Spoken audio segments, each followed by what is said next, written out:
Salut, allez, cette fois-ci, c'est pour de bon. On lui monte la culasse Polini pour lui tasser le rapport volumétrique et voir si on arrive à récupérer plus de couple à bas régime.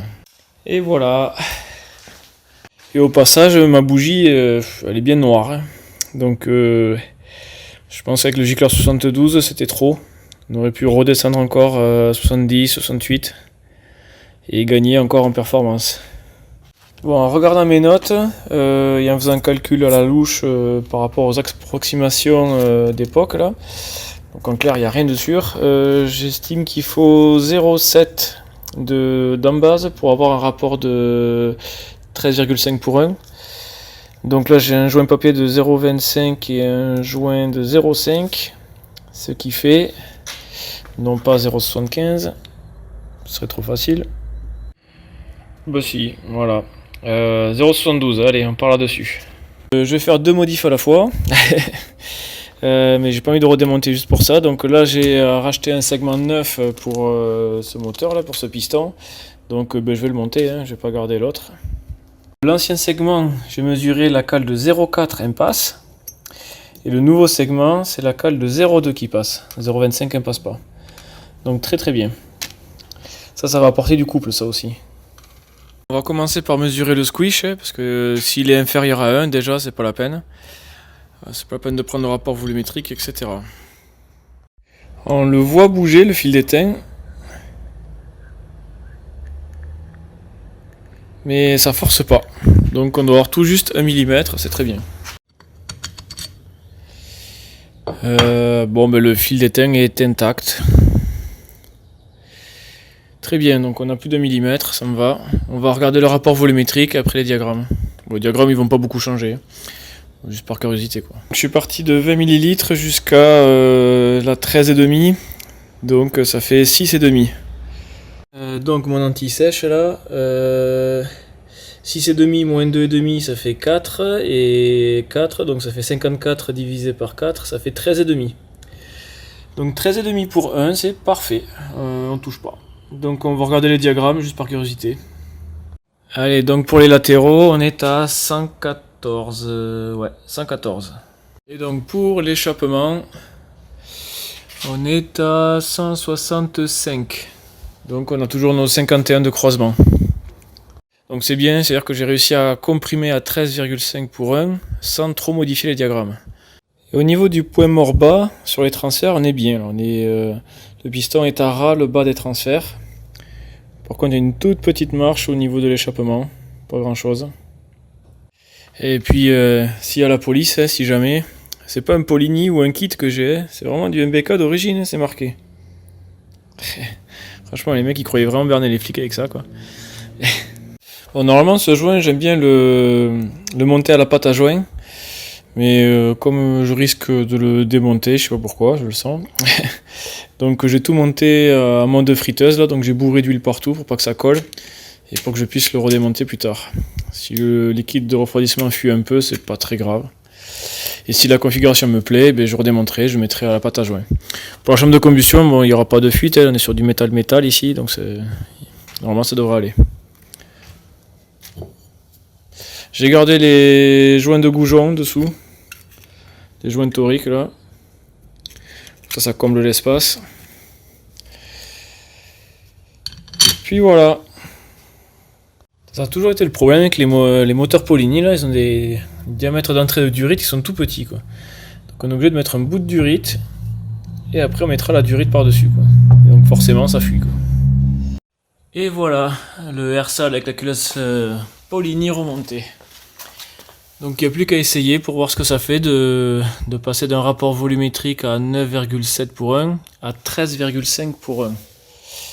Et il y a aussi le segment qui avait un jeu à la coupe de 0,4 et maintenant on est à 0,2 avec le segment 9.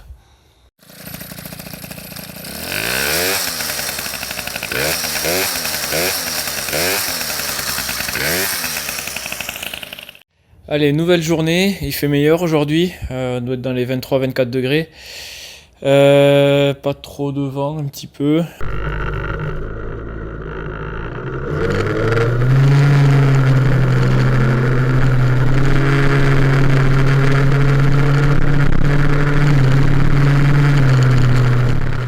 Je suis parti travailler avec, là j'ai fait un aller-retour, là, donc ça fait 2 fois 5 km. C'est vrai que c'est agréable en ville.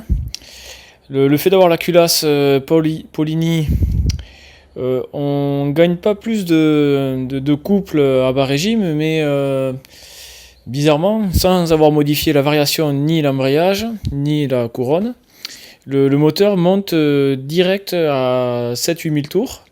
Donc il y a plus de phases où il galère à 6000, 6005 parce que le moteur il pousse directement à 7000, 7005. Donc le fait d'avoir comprimé le moteur, il saute l'étape de 6005, il va directement à 6000, à 7005. Dès que j'accélère, je me retrouve déjà dans les 7005. Pourtant, j'ai pas modifié l'embrayage. Donc forcément, le moteur il se retrouve dans sa petite plage de puissance là et donc je n'ai plus le trou à bas régime. C'est difficile à expliquer, j'ai du mal à comprendre, je sais pas. Donc là, j'ai pas touché l'embrayage, j'ai pas touché la variation. Le fait que le moteur soit plus comprimé, il passe plus vite. Dès que j'accélère, il embraye à 7000, 7005 directement. Bon, ok. Bah, du coup, ça va, c'est pas trop bruyant, c'est pas trop élevé comme régime moteur. Le moteur roule bien aussi à 6000 tours, hein, quand je suis lancé à 30 km/h et que je veux juste maintenir ma vitesse, ça marche bien.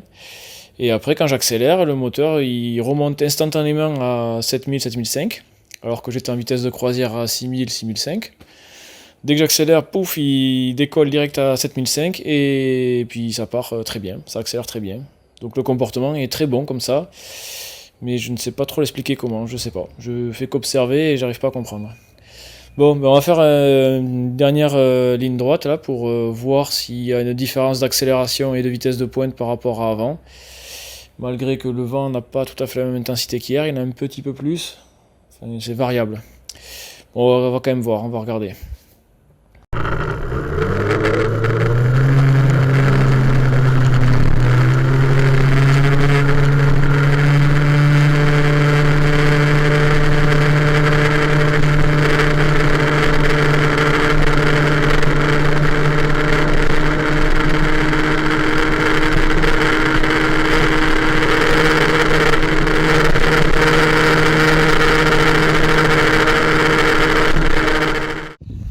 Bon, mais voilà, petite pointe à 85 km/h, ce que j'ai cru voir sur le compteur de vélo. Cette fois-ci, la petite brise, elle est dans l'autre sens, donc je l'avais dans le dos. Hein. Bon, j'étais un petit peu gêné sur la route, là, mais il n'y avait rien de méchant. Je pense que j'aurais pas fait plus de toute façon.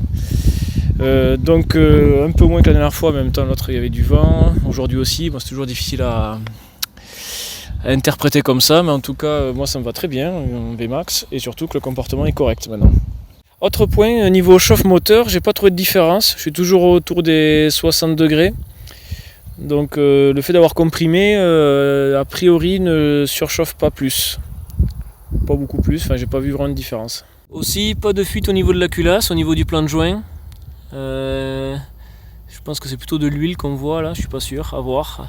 À voir dans le temps, mais pour l'instant pas de fuite, ni au niveau de la durite, avec les doubles durites l'une sur l'autre. Donc là on est bien. Bon, mais voilà, donc petite VMAX à 85 km/h compteur vélo, de ce que j'ai pu voir. Ça me va bien, ça me va très bien même. Le vent se lève là. Tout à l'heure il n'y avait pas autant de vent. Donc très bien, surtout le fait d'avoir comprimé, c'est que j'ai plus ce trou à l'accélération. Sans avoir touché le réglage de l'embrayage ni du variateur, le moteur monte direct à 7000 tours. Et comme avant, quand j'avais 9,7 de compression, maintenant je suis à 13,5. Comme avant, le moteur il décolle qu'à partir de 7000, 7005 quoi. Mais sauf que maintenant, je ne sais pas pourquoi, dès que j'accélère, il passe plus par les 6000 ou 6005 où il galérait, il monte direct à 7000, 7005 et ça part direct. Donc c'est assez bas en régime pour être agréable. Même à 6000, il y a quand même un petit peu, c'est pas aussi creux qu'avant, donc je peux maintenir ma vitesse ou l'augmenter très légèrement pour rouler en ville par exemple, ou voilà, en balade. Et quand j'ai besoin d'accélérer, le moteur il reprend au moins 7000 tours facilement et après il monte jusqu'à 8000 facile. 8000 il est en plein pic de puissance, je dirais, 8005, j'en sais rien. Et après il arrive au-delà des 9000. Donc du coup c'est parfait pour moi. Là je pense que je tiens la configuration que je voulais. C'est la mieux que je puisse faire, quoi, du moins, avec un moteur 50cc. C'est agréable à bas régime, ça peut monter quand même une bonne vitesse. C'est pas trop bruyant parce que ça prend pas trop de régime. Je pense que j'ai trouvé le bon équilibre là. Donc je vais en rester là. Il resterait à affiner la carburation, comme j'ai déjà discuté avec vous. Quand je suis au ralenti, là, entre 1500 tours et 2005, 3000 peut-être, si j'accélère en grand, la mobilette cale. Ouais, je dirais plutôt entre 1500 et 2500. Si j'accélère en grand, cale, elle est trop pauvre. Par contre, si je suis à 3000, 3005, que j'ai donné des petits coups d'accélération pour arriver à ce régime-là, là je peux ouvrir en grand et ça démarre direct, sans aucun trou, sans ratatouiller, vraiment nickel, tout parfait quoi. Donc c'est vraiment juste la phase de le moteur tout au ralenti et j'accélère un tout petit peu, il faut que je le fasse doucement et après tout le reste ça va bien. Le haut régime, il n'y a pas de symptômes comme quoi ça va pas, la bougie était pas... Si elle était un petit peu noire la dernière fois quand même, peut-être que je pourrais baisser en gicleur principal. En moyen régime, j'arrive à garder ma vitesse, ça gratte un petit peu mais très léger, donc je pense que c'est le réglage parfait, c'est juste un petit peu riche comme il faut. Bon, pour la carburation, c'est juste ce problème de ralenti, mais tant pis, je pense que ça va rester comme ça. Il suffit de ne pas ouvrir en grand d'un coup, il suffit d'ouvrir un tout petit peu et puis après on peut ouvrir en grand. Donc voilà, je voulais tester le Carbu 19, je sais pas si j'aurai la motivation. Je voulais tester la couronne 60 aussi, pareil. On verra si je retrouve la motivation plus tard. Là je pense que j'ai fait le tour. J'ai dégrossi bien comme il faut, là le comportement moteur est bon, ça me va. Donc je vais la garder comme ça. Et après je verrai ce que je fais. Donc je vais la garder comme ça pour les balades pour cet été et on verra ce qu'on fera sur le bidalo et le malo aussi plus tard. Me reste aussi à changer la laine de céramique sur le silencieux de l'échappement parce que il fait trop de bruit là. On a l'impression que j'ai une méca boîte là avec le silencieux vidé là. Je pense que la laine de céramique là depuis 2 ans que je l'ai et que je roulais trop gras à l'époque. Je l'ai rempli d'huile et d'essence donc elle ne sert plus à rien. Donc à la limite je préfère un petit test en décibels avant et après. Pourquoi pas, par curiosité. Et après pour moi c'est ok. Il me reste quand même à supprimer cette pile quand même. La pile que j'ai ici pour mon thermomètre là, faut que je la supprime et que je mette un autre composant chinois ici qui est capable de fournir l'ampérage pour tout le monde, quoi.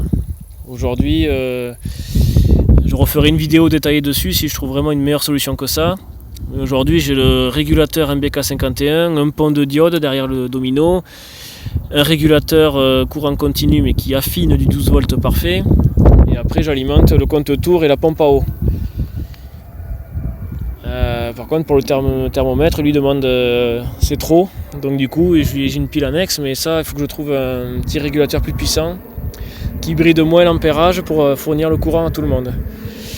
Et après ça je pense que je serai bon là. Ouais, et grand merci à tous aussi pour vos commentaires, vos suggestions d'idées, d'avoir discuté, d'avoir partagé. Ça fait plaisir, ça m'a permis de progresser et d'en arriver à faire le comportement moteur que je veux aujourd'hui là, que ça va bien, donc je suis bien content. Donc là je pense que les vidéos vont se calmer maintenant, parce que je vais pas remonter le Malossi ni le Bidalo de suite. Je vais la garder comme ça pour faire les balades de l'été. Donc pas grand chose à venir pour l'instant. Bon, encore une fois, grand merci à tous et à une prochaine, peut-être pour cette fois-ci les mobilettes des copains et peut-être aussi mon moteur le Malossi si je le remonte, ce sera plus tard. Et puis voilà, allez salut!